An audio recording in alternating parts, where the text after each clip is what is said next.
don't know you anymore. Anakin, you're breaking my heart. You're going down a path I can't follow. Welcome back to Thinking Critical. This is Wes. We've been seeing this trend going on for quite some time. This is not a comic book thing.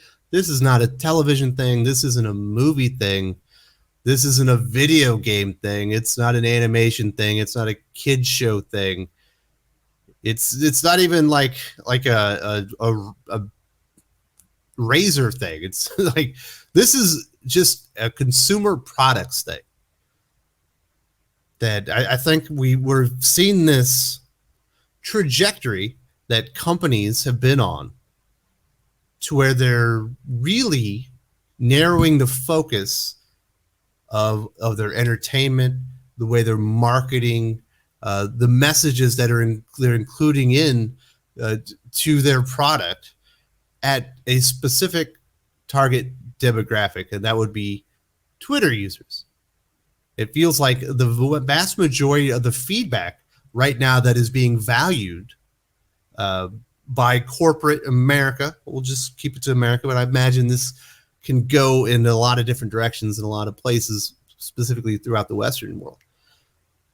And we're getting to the point now where these companies have seen this long enough, and the trend has kind of held up. And I do want to thank my good friend Neon from Cloudfish TV. I was having a conversation with him, and he said this to me, and I said, you know what? That's a good one. I'm going to make a video about that.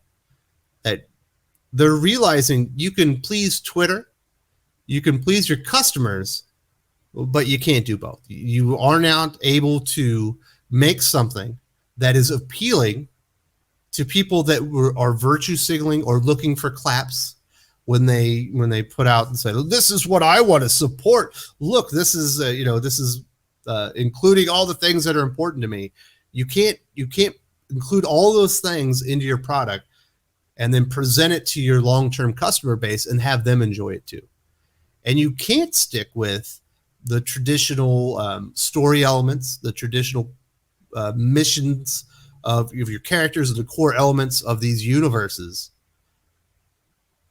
for your customers without getting bagged on and just eviscerated on social media and being called all sorts of names and being, having people outraged that you would ever even consider doing this again.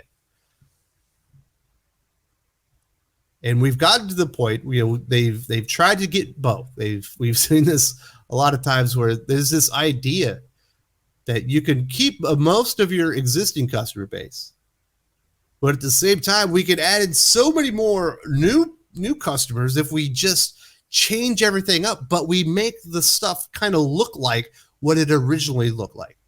The best example being the Star Wars sequel trilogy. We bag on it quite a bit here, but hey, I don't bag on the Star Wars sequel trilogy as much as I bag on Tom King, right? Or James Tynion slow as hell writing, decompressed storytelling in comic books. So if you look at the Star Wars sequel trilogy, which is an absolute mess, not only the fact that it did not have one overarching visionary to kind of map out the story, whether you wanted different storytellers to come in and execute it for you. In the original trilogy, you had George Lucas, and yes, he did bring in different directors and writers to help him out. In the prequel trilogy, it was all George Lucas, and I think that was one of the reasons that it wasn't quite up to snuff as the original trilogy. But in the sequel trilogy, you get different visions. But one thing is clear is that it was Kathleen Kennedy's prerogative as the president of Lucasfilm that the Star Wars franchise go out and target directly more female customers, more female fans for the Star Wars universe. Well, okay, there were certainly strong female characters in the original trilogy. You got Princess Leia even in the sequel trilogy, or I'm sorry, the prequel trilogy. Padme isn't exactly a pushover in there. And, if you look at the extended Star Wars universe, the EU, you've got Mara Jade. You've got all kinds of great characters that we still haven't seen really outside of the written word, really. It's kind of disappointing. Well, we've seen them in comic books, so you've seen pictures of them. But There's so many strong female characters that you could have went in there with that would have made sense within the Star Wars universe and really could have been successful launching points to do exactly what Kathleen Kennedy wanted to do. But those characters didn't exactly represent what Kathleen Kennedy wanted, so she injects herself into the creative process, makes it a complete clusterfuck. And what we end up getting is a Star Wars universe that looks like Star Wars. Beautifully shot films. The cinematography, the visual effects, the designs of the aircraft, the designs of the armor, the designs of the aliens, the designs of the costumes all look like and feel like Star Wars. In fact, if you go to the very first one, the J.J. Abrams one, the first one he did, a lot of that stuff, it felt like you were on Tatooine again. Like we were, revisiting the original sets of a lot of these Star Wars movies with some different names and tweaks on it and whatnot. But everything else about that universe felt wrong because they decided, well, to keep the longtime fans around, we will make it look, sound, and feel like a Star Wars universe. But to placate the Twitter crowd and bring in this new audience, we're going to change up the purpose or the character-driven storied nature of the Star Wars universe. Our hero will be a Mary Sue that will never be able to fail. There's so many weird things in there. We are going to take the established, long-loved white male characters, and we are going to destroy them wholesale. We're going to, Han Solo learned nothing from that original trilogy. He went right back to being a scoundrel, and he's a pirate again, and he's he's a bad guy, and he's a bad father, and in the end, yes, he is trying to connect with his son, but we're going to destroy Han Solo. We'll destroy Luke Skywalker, all in the name of obviously promoting Rey and some of the other elements within the Star Wars universe. And what do you get? Well, you get a phenomenally successful first film. You get diminishing returns on the second film. But once people saw the absolute direction of Star Wars after we get Rian Johnson to there, we see a wholesale exodus of Star Wars fans, long-term fans, the ones that would have been going for 8, 9, 10 viewings on these films and made them so popular. You get Solo, the first Star Wars film that ever lost money, and then you get an absolute. Well, it made money. The Rise of Skywalker didn't make money. Let's not lie on there. But believe you me, Disney and Lucasfilm were expecting Endgame money. They didn't get anywhere close to that. And it ended up being a major disappointment. We haven't had a Star Wars film since. And that's what happens when you try to please the Twitter crowd and the long-term fans. You can't do it. They are like mutually exclusive. Ghostbusters, obviously, another great example. It doesn't look quite as good. Actually, the special effects and stuff from the 80s Ghostbusters, what was it, 90s? The original Ghostbuster, I think it's late 80s, actually somehow look better than the 2016 one. But it wasn't funny, and they just shoehorned those characters, and like nothing felt right about it. And once again, that one, because it didn't even really look like it was supposed to be a Ghostbusters film, it didn't feel like you were going into the same universe as that original, the original two films. It absolutely bombed. And we're seeing it within comic books. We saw what Marvel Comics tried to do with Marvel Now and all new, all different Marvel. We're going to keep the mantle, so you'll still have your Captain America, you'll still have your Iron Man, you'll still have all of the superheroes that you love. But we're going to replace almost all of them but Spider-Man with new, younger, diverse version of the characters. Shocking. That just because you kept the same suit of armor or a slightly variated version of the same suit of armor within the characters, but then you changed everything about it and the purpose of the universe, that the longtime fans would be like, no, this isn't what I signed up for. I'm not going to keep giving you my money. Yet they keep going back to the well and the well and the well. And like I said, at this point, we have so much data that essentially confirms that you can't do one and the other at the exact same time. You need, if you want to go out there and you want to market towards the Twitter crowd and make things specifically for them, you're going to have to do original stuff. That's just all there is to it. Or you're going to have to do things that are so obscure, there's not really a big fan base built in anyway. You know, does anybody, well, I don't want to say that. We'll like I almost said Thundercats, but if you made a woke version of Thundercats, I would cry because I love Thundercats so much as a kid. But we'll go with Mask, another property I personally like, but never quite reached the heights of a Transformers. Although there's like some similarities to it. You go make a woke version of Mask, there are going to be some people upset.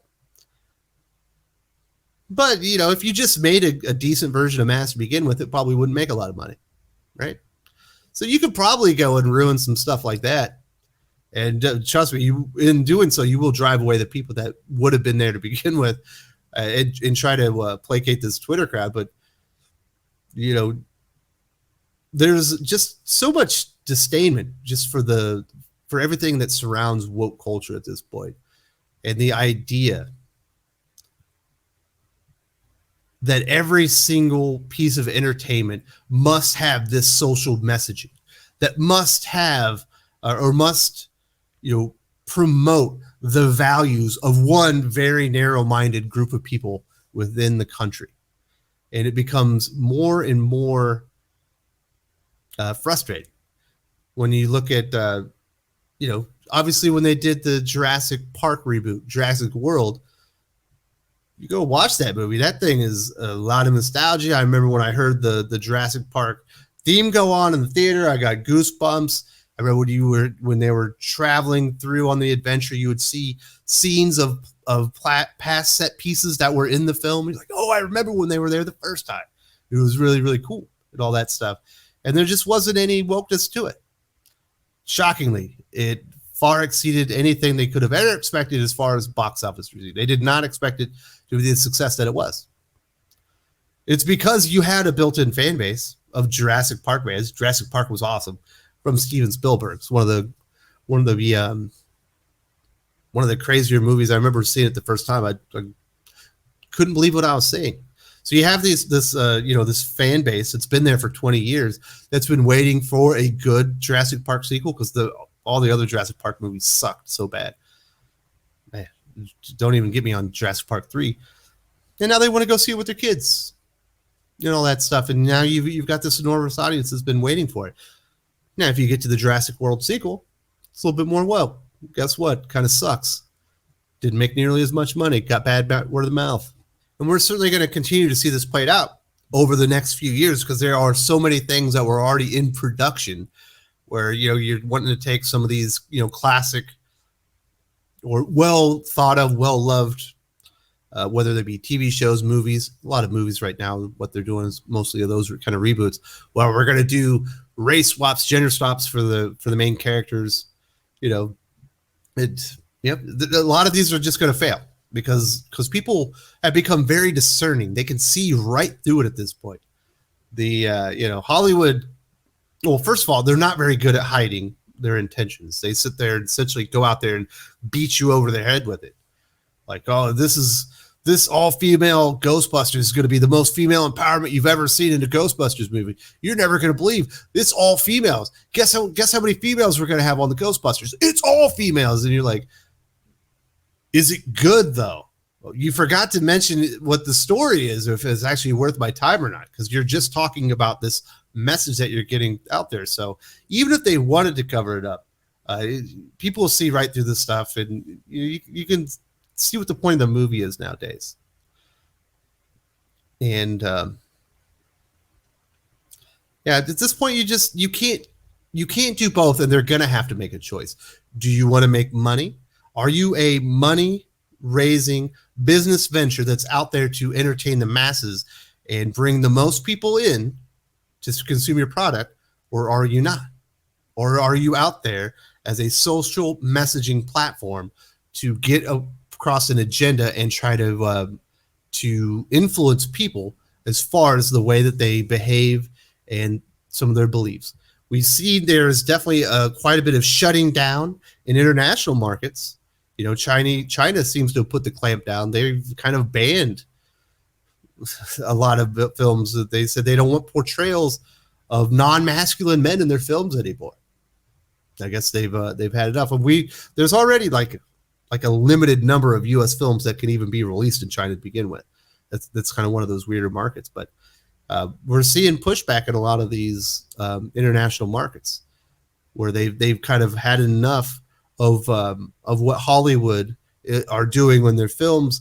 And certainly you're going to see that within TV, video games, and whatnot. It sounds like the opening success of the latest Avengers video game was hugely successful. A lot of people were really, really interested in that video game title.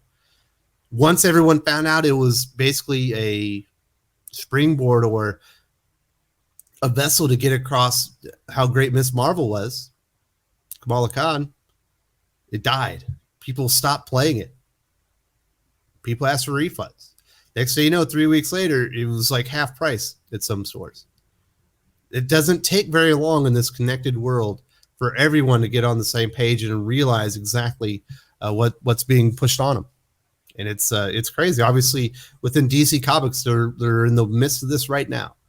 There are very few of the DC comic titles that aren't pushing an agenda and aren't leaning heavily into a lot of these social agendas that are very heavily championed on Twitter.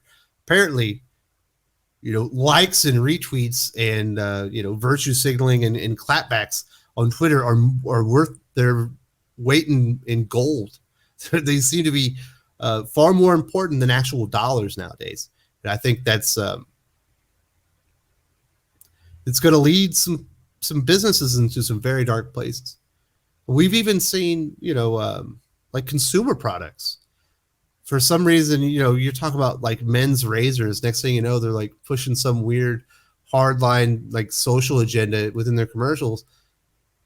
And then they lose a few $1 billion and like, yeah, that was money well spent. It's like, losing money is never smart. Your job is to get people to trust your product and only want to buy your razors for no matter what, because they trust the product. They know it's going to be there and it's always going to be quality. When you make a commercial where people stop buying your product and it has nothing to do with the quality of the product that you have made an enormous mistake. But somehow in the times that we're living in nowadays, losing money on a bet like that is worth it. But very soon that's not going to be the case. There have been so many losses, through the pandemic. The buying habits have changed so much. And people have really become attached to streaming stuff. But that's where you're really seeing a lot of this stuff being pushed the most. But I can tell you within the first 15 minutes of a Netflix show whether or not I can watch the damn thing, because they're so transparent now with what they're trying to do. And it's like Neon said. You can please your Twitter fans, you can please your customers, but you can't do both. You have to make a choice. Right now, they've chosen the Twitter fans. They've chosen the people that are there for the virtue signaling. They've chosen the people that are there to clap for the symbolism of what they've decided to put in their entertainment, but have decided also not to put their money where their mouth is and support a lot of these projects. But eventually that has to turn, because you will go out of business if you continue to lose money, or you will have less investors if you start making less money than you were before. And we're certainly seeing a lot of entertainment companies not quite meeting their financial expectations, have been for quite some time. Obviously, the pandemic had a lot to do with that, but it's also, people have been watching less movies. People have less faith in comic books. People have less faith even in video games. You think about, I don't do video games enough, but I know I keep wanting to say The Last of Us. I think that's the wrong name, but where they just, basically gave up their entire fan base to go and push some weird message on there, and everyone took a dump on them, and they stopped making money after a week once everybody figured out what's going on. So, it's a weird time, man. You can't. It's hard to. I never would have thought we got to a place where companies would have put their bottom line and their ability to expand and make as much money as possible on the back burner as almost like a secondary mission to promoting the status quo of the mainstream media narrative. It's kind of weird. We shall see.